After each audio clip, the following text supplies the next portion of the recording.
It is time to engage. Welcome back to the second episode now of our Season 2 grudge match between the Orville and Discovery. Today we are talking about two specific episodes and putting them head to head. They are New Eden, episode 201 of Discovery, and All the World is Birthday Cake of the Orville. So these two episodes aired the same day. These things, in certain places in the world, they are airing at the same time. This is more of a grudge match in this season than it was last year. So this is getting very exciting. Vanya, Kat, let's get into this.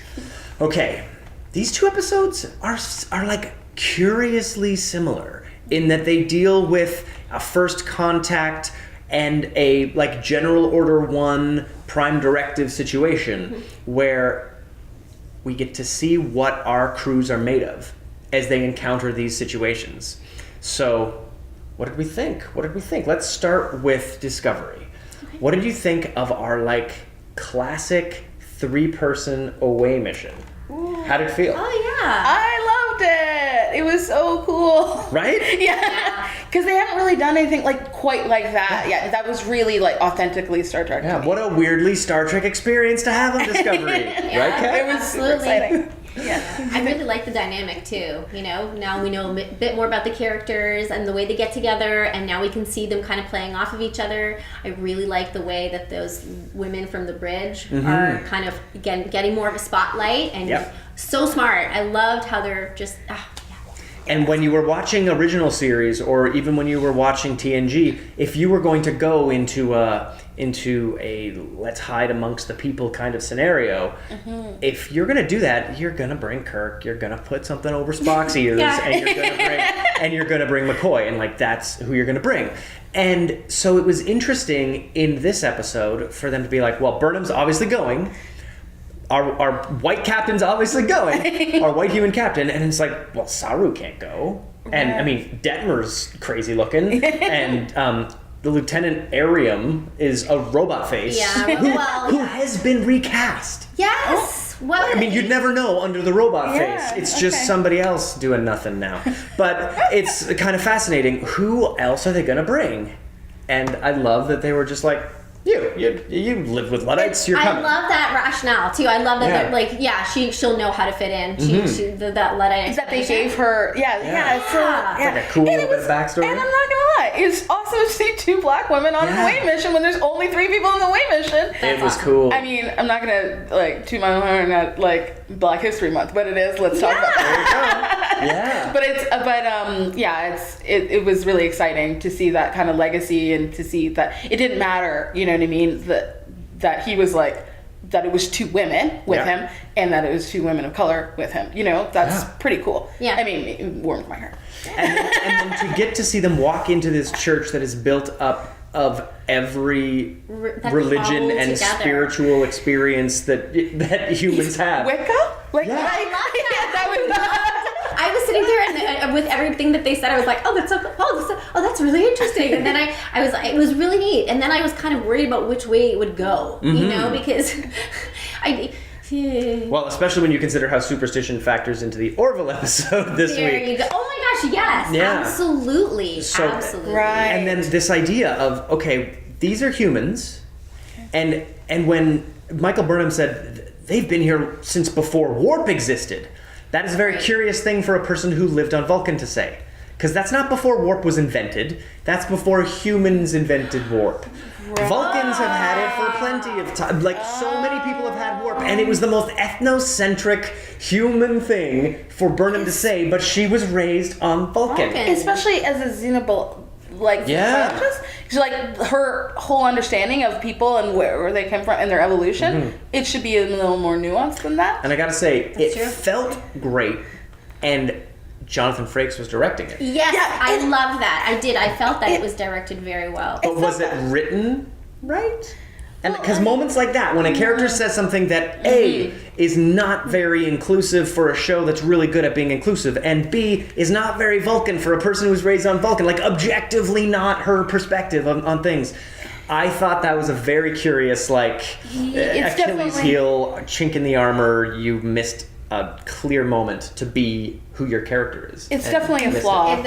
That's true. But I don't think it was a hindrance on Frakes' direction No. because I'm he making brought a us. mountain out of a molehill here. Yeah, no, for sure. 100%. Yeah, we're definitely like nickel and diming Yeah, it yeah. for sure. But like his pep, like the pacing, is you can feel it, right? Yeah. And also even just like the cinematography, I felt like it had a very classic kind of just it felt comfortable to my eyes. It wasn't like and at times humorous. Some of the Yes. shots, like cutting between scenes, Yeah. is like Yeah. kind of like gives that energy. Has that energy. And I thought it was interesting that in this episode we got to see what happens when Tilly pulls out a chunk of like high gravitational pull density thing and crushes something. Because last week in the Orville we got to see what happens when you toss out The a bottle. bottle.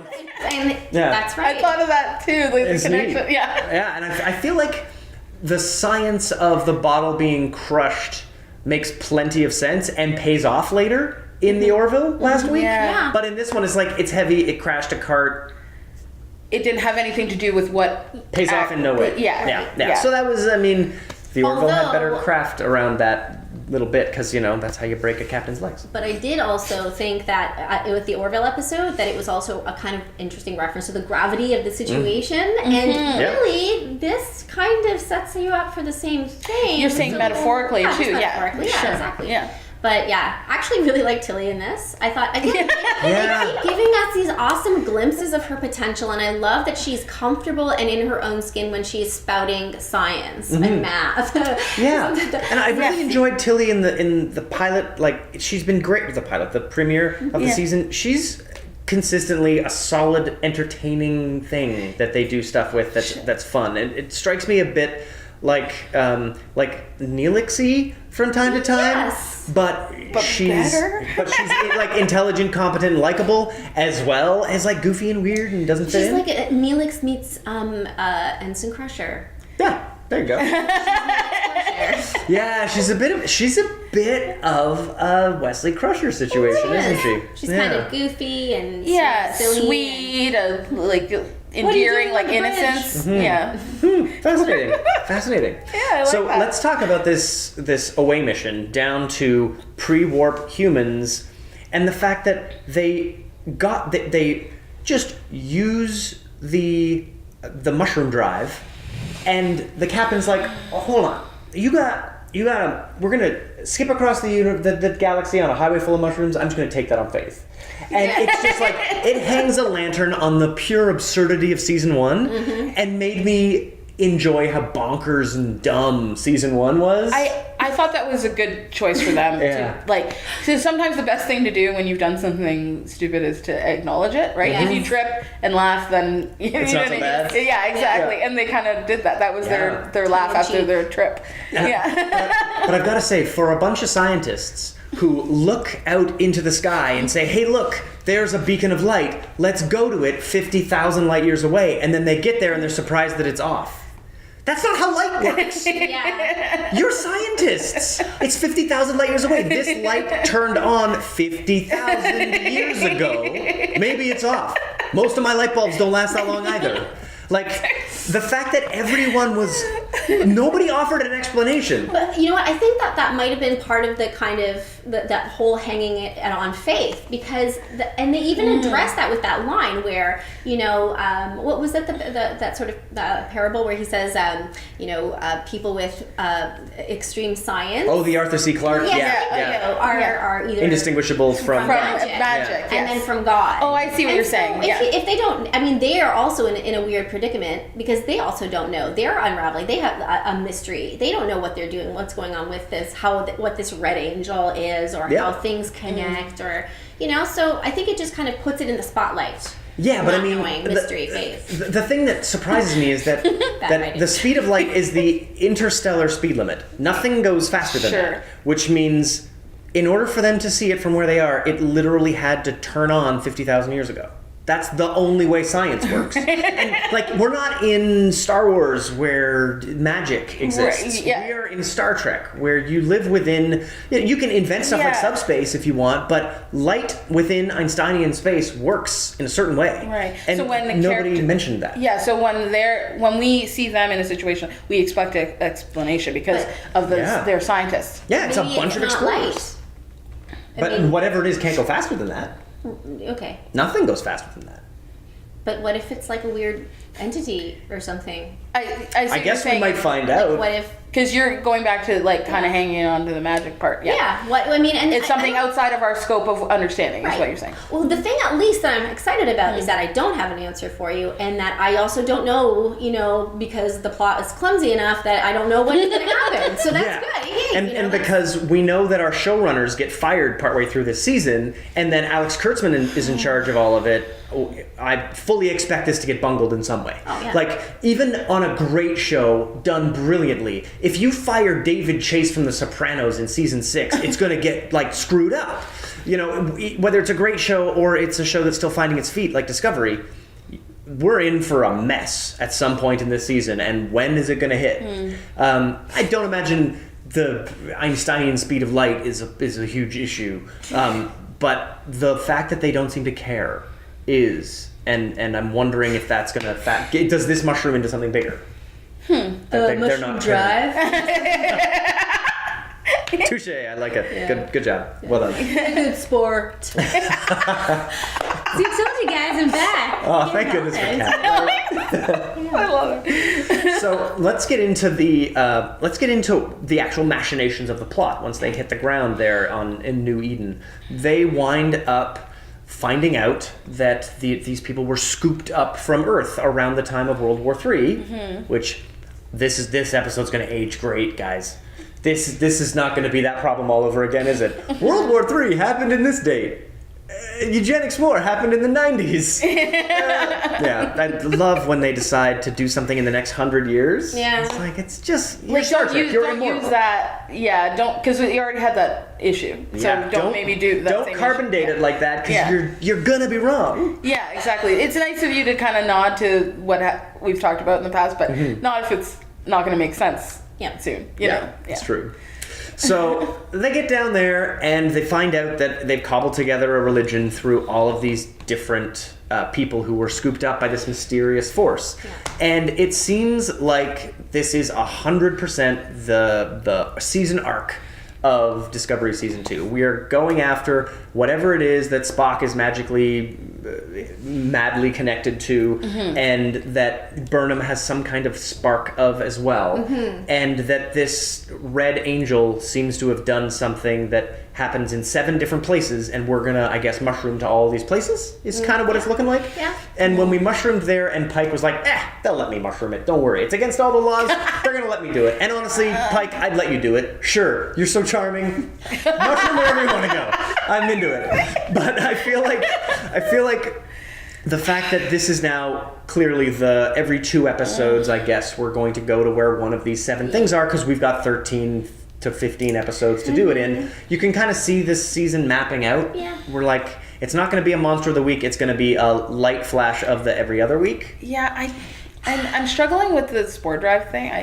I was actually really upset for Stamets when they were just going to decide to use it. I was just like, no. I was just like, don't do that. You're not allowed to do that. You shouldn't do that to him. Yeah. You know what I mean? And I understand, like, until you wanting to change that, that's what made me feel better about it, because initially I was actually pretty ticked. I was like, that you're gonna put him back in that situation. It's like they've created this thing, the spore drive, from season 1, and now they have to use it. It's like, you got a waffle iron and you don't really like waffles, but it's like, I guess I'm having a waffle party, you know what I mean? Yeah. Because I have it now, so they can't let it go, right? What's funny is that, how initially he was going to transfer off. It's like the writers forgot that he was the spore drive, and then they were like, oh, wait a minute, no, hold on. He's going to change his mind about that. So. And the thing that drives me bonkers here is that they've clearly decided that the Red Angel's beacons need to be in every corner of the galaxy.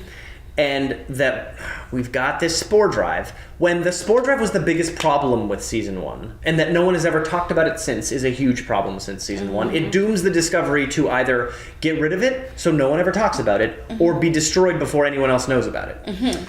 That was the problem with season 1. Yeah. And now, instead of using their escape that they had, which was, the war is over, we can no longer use this thing, let's pretend like it doesn't exist, which would have been like, you're done. You did it. You managed to pave over the horrible mistake you made.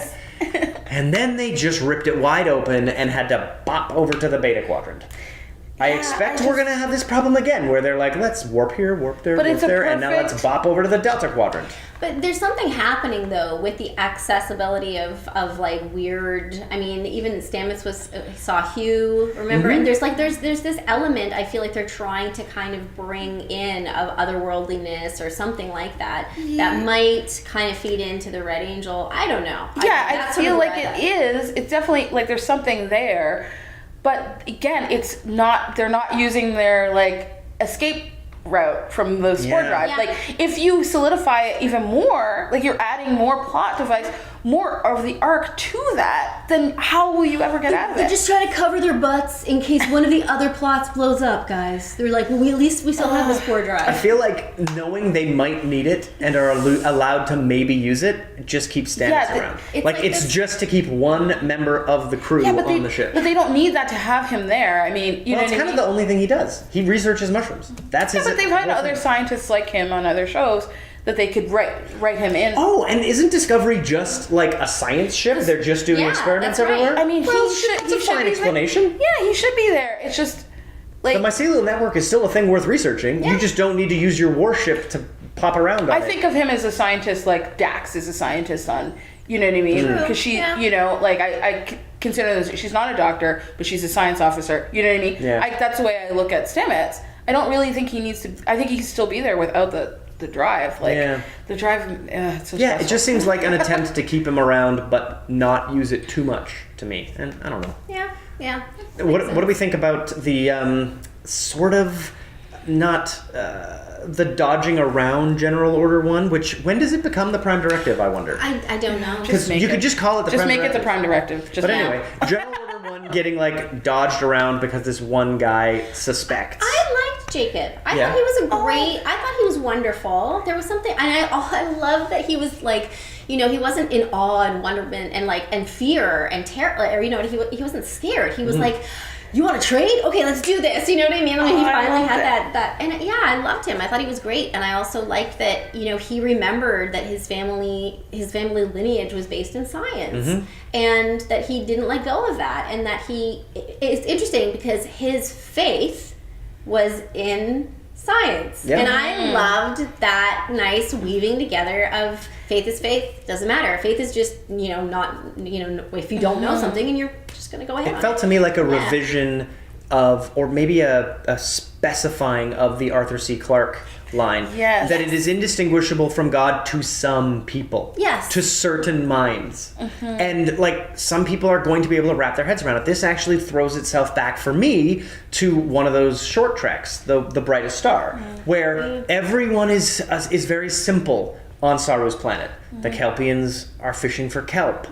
That couldn't be simpler. But the fact that Saru is someone who is willing to tear something apart, dig into it, find out how it works, because his superstition is not stopping him from questioning how the world works and finding new ways that the world can work. And I feel like we kind of got that from Jacob. He was a bit of a Saru in that way. Yeah, I enjoyed you're that. absolutely right. I love that character. That's Andrew Moody, right? Canadian actor, which is so cool. And he was really good. Like he was so good. Like it really tapped in. I was very teary-eyed, like, because I felt so bad for him. I wanted him to go. And it reminded me of First Contact, where the captain lets that one woman go with that in TNG when she gets to go, because she won't be able to, you know, ever. Her planet is behind her way of thinking, and so he actually like takes her on, which is so cool. And I was like, take Jacob. That was my. I wanted You know that what I too. mean? Yeah. Because I feel like he's just gonna be stuck with a bunch of people that aren't thinking the way he. But now he's got a nice battery. But Here's the thing too, those minds, you can't say that those minds aren't, part of the way evolution is led Yeah, exactly. in society. So maybe Yeah. the fact that even if he never shares that secret, if he's like, okay, I am going to tap into my science thinking and my roots, and Yeah. I'm going to spread this, and you kind of got that when the lights go on. Yeah. When he does the battery, thing, and the lights in the church or the shrine or whatever go on at the end. And I guess the difference between that and Brightest Star is that Saru would have never become a leader that would have brought all of his people to the level of technology.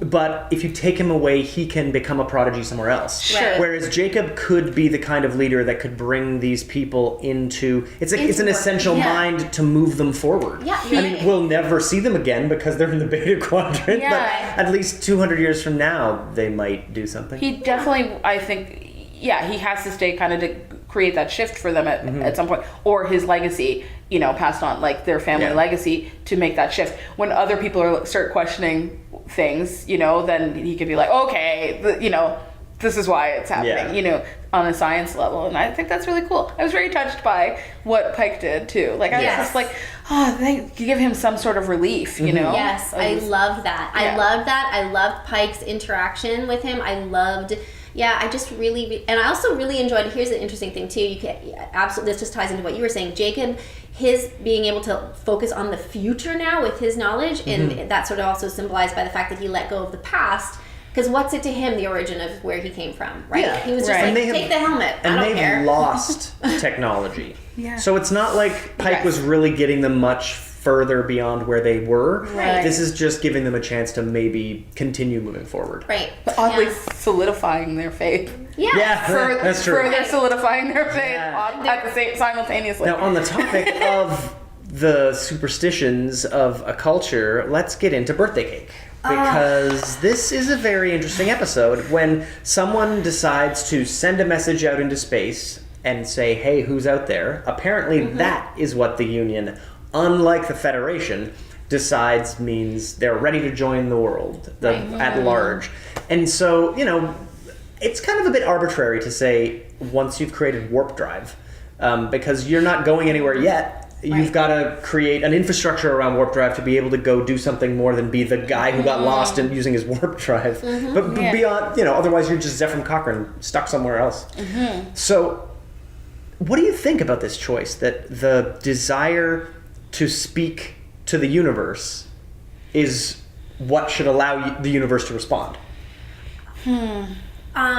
Yeah, I don't know. For me, it feels a little vague to me. Like it felt like it was searching for something, but I don't know. I didn't focus on that really with the on the episode. I was just thinking it was very interesting for them to make it. This decision was so weighted in the beginning when they were like, okay, let's put it out there, and you're like, well, dude, okay, like any kid who's like, yeah, right? Yeah. Like, Everybody has looked out their window, or I have anyways, and been like, I got a spaceship, I'm here, you know what I mean? But I guess having the technology To send it that far. send something that can Reach. make it that far. Yeah, okay. okay. Unlike the message in Eden that was apparently too weak to be broadcast any further, which I call a bit of bullshit on. But Yeah. that idea that it would take so long. I mean, I guess in Eden it would have taken 50,000 years. So that's something. But the fact that we're looking at the definition of someone ready to join the Union is fascinating because it's not creating your own quantum drive. Because that's a bit arbitrary. Right. What if you're the Romulans Yeah. and you just spend all the time with cloaks and impulse? Or You're a what's vicious, necessary. crazy Yeah, bit. exactly. Like you're a force to be reckoned with, and no one's talking to you because you haven't invented warp drive. yeah, I mean, I have a really hard time disagreeing with Vulcans, and it's kind of their thing that they came up with. Yeah. And in some ways it does make sense. Yeah, because I agree with you. It's kind of vague. It's like, oh, they just put something out, but I feel like there needs to be something other step, right? Because then look at the situation they find themselves in. You know what I mean? As a result of that, Yeah. because they're actually But then look not. at the Krill, who have warp and yet are deeply into Yeah. their superstition. Oh, yeah. So Yeah, it's okay. or have quantum drives, and so I feel like they're developing an interesting conversation about technology and superstition on the Orville, and it's a conversation that is almost the theme of the series so far. Yeah. And it's not like a huge story arc unless the final episode of the Orville has the Krill join the Union. Yeah. Like, they were the first villain we saw, and we've been learning about them, but I feel like it's more of a thematic arc. And this idea of superstition, and something like astrology is a fascinating thing, to say, oh, how harmless is it to read my astrological sign and find out if I'm, going to have a good day? Or if, you take it to the next step, is this person compatible with me to have children with? And you're like, that's not going to help. But then when you get to the point where its ultimate goal would be to tell you everything about a person. And if astrology is able to tell you that this person should be in jail for life, man, you're into your superstition. And there are a lot of superstitions that people like to call religions that tell you a person is bad or a person is good or a person should not eat shellfish. And I feel like these superstitions seem harmless. And this episode was really good at telling you how harmful they can be. Yeah, I was really shocked initially. Yeah. And ticked. Yeah. For me, again, like mom lens, I was like, oh my gosh, okay, premature babies, like that's what I thought. I thought it was going to be some focus on like, or like vaginal birth. Right. Yes. That's what I thought too. Honestly, and I'm sorry, but even when the word Gilliac was like, I was like, oh, it's vagina. Right in the vagiliac. Vaginal birth. That's it. And I was so, oh man. And it was so funny. So I was like, okay, it's a cool women's rights thing, totally in. And then it was like, what? No, it's about astrology. Yeah. That's so weird. Totally weird. What's your sign? My sign is irrelevant. Not Julia. No. Right? No. Good. But that really actually made me really upset. Like the mom court again, with just like, what? They're like not letting people be born in this sign. You know, like that is. But again, it's not. I mean, it's again very poignant. Statement about what we do and trying to control. Things even with And even just. It just connected me to all anything else, like systemic racism, or family separation at the border, kind of, putting people in camps. The things you have no control over. That have nothing to do with anything, and then you just find yourself somewhere because of that. Yeah, like other people in power. Like those wonderful experiments that are done with kids where they're told that people with blue eyes and people with brown eyes are different classes of people, and they immediately believe that. And then it's like a bit horrifying, but even if it was waxy versus flaky earwax, or like type O blood versus type A and B blood, like there are so many ways we can divide humans, and this idea that this is the way the state says these people will be excellent leaders, these people will be the scum of the earth, and it's based on something they have totally arbitrary, pretty much no control over. And I think that it's interesting to see what Grayson says is like, if this is what they want us to be, this is what we'll become. Because in those tests that you're talking about with the blue eyes, brown eyes thing, what happens is, which is based in a race thing, but for kids to understand, what ends up happening is, like, say the brown eyed kids end up acting out. They act like villain. They start to become villainous because they've been cornered. They've been put in this corner. And so she actually is like, okay, if that's what you want from us, we'll do it. So it was interesting to see how that plays out. Like all of a sudden we are going to be the thing that you think we are anyway. Yeah. Is like the vilifying. I thought that was good writing on that.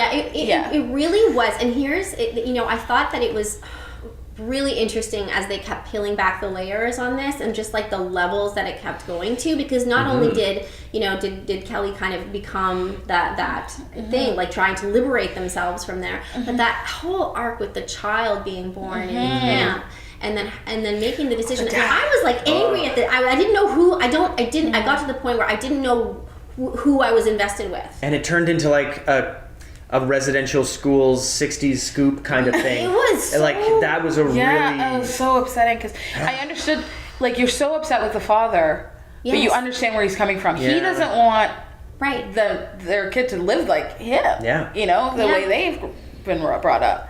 So you understand that sacrifice that he's trying to make, but you're also ticked off. And then, brutal. I was wondering after, like, what's going to happen to their relationship? It was like a really serious episode. It really was. Especially for Ted Danson to show up in. Oh my gosh. Right? Yeah, it's like now we have 10 deaths, and God, it's like, I'm in love with these like wacky cameos that they can Yes. just shoot anywhere with a guy who's reading against the scene that was already shot, and you get Ted Danson in your show. Like, it's really fun to watch Yes. the way that Seth MacFarlane uses his pull and his experience with certain actors to bring them into the show. And I think, bringing Charlize Theron into season 1 certainly helped boost its importance in the eyes of certain people who are watching it. And I feel like getting to see people like Ted Danson show up is great. Seeing Jason Alexander as their bartender. So he's good. very funny. But not. Yeah, Guinan Neelix. Yeah, He's such a neat character. His voice is so specific that you you can't miss. Yeah. It's very So cool. funny. And and then you have some alum directors too, like Duncan McNeil. McNeil. Yeah, Paris stuff like- himself. So it's, I think they're really trying to tap into all of that. Obviously, it's derivative. Like the show is derivative of like TNG mainly. Oh, yeah, very but much so. but they're doing their own thing. They're adding their own element of individualism to The it. thing about Star Trek is it is formulaic, but within that formula, there are new stories to tell. And I think the more we see the Orville and the more we see Discovery lean into what makes Star Trek, the more enjoyable it is as Trekkies. It doesn't necessarily make for better or worse television, but like it's no guarantee that if you make a by the number Star Trek episode, you're making good TV. Right. But it's so far the trekkier it is, the better it is for me. I mean, let's get into it for this episode and talk whether these episodes trekked it or wrecked it. Danya, what do you think? What do you think specifically? Let's talk New Eden. Was it trekking it or wrecking it? It trekked it. It trekked it? Yes, so much. It's the most trekked. Actually, it might be the most trekked at Discovery episode for me. I don't know. Jonathan Frakes. Yeah. I mean, well, yes, I'm a huge fan, but also just the away mission, the science that they use to solve problems. The compassion aspect of it. It trekked it for me big time. Kat? You know what? I'm going to jump off that compassion note and talk about how they head-on talked about ethics. I loved it. Even if it was, messy with writing and whatever. I really enjoyed it. I thought it was great. I loved the camaraderie. I loved the way that they were really felt the inhabitants, And I'm going to say it trekked it. All right, New Eden, I got to agree. Totally trekked it. Yay! I have never seen an episode of Discovery that trekked it more than this. Yeah, it totally did. And guys, it bugs me that this is episode 2 of The White Captain, and they're making Star Trek that feels like Star Trek. And I'm really wondering, am I completely biased? Or is this just better? No, you're not biased. No. Well, I'm not speaking for all black people. But I'm just saying, as a longtime Star Trek fan, I've been watching Star Trek since I was a little kid. Like we like to say, over 400 hours of television. It's all up here. I really don't think so. And I mean, he is charming and he's good at what he does. And it's not like they're not, like if we're going to talk about diversity it's not like it's not there. You look at that whole episode, you have Burnham, they're the ones making great decisions. She's the one who influences him to go back and, have a connection with Jacob. The bridge officer, she's so good in that episode. Then you have even Andrew Moody, who's there too, and then you have what's her name? Bahai Watson, the ghost, Tilly Ghost, really funny. which you get to hear like Caribbean accent, which is super very cool. cool. Yeah. You know what I mean? So it's not. I'm gonna say no. I don't think you're being biased based on that. I think Ensign's just really charming, and, Yeah, no, I mean, and he's Jonathan great. and Jonathan I feel Frakes like- directed a really good episode. I feel like it's right. I feel like it's okay. I feel like that's okay, and I definitely, I'm a huge Michelle Yeoh fan. Like she was in my my list of captains. Before we even knew who the captain was going to be.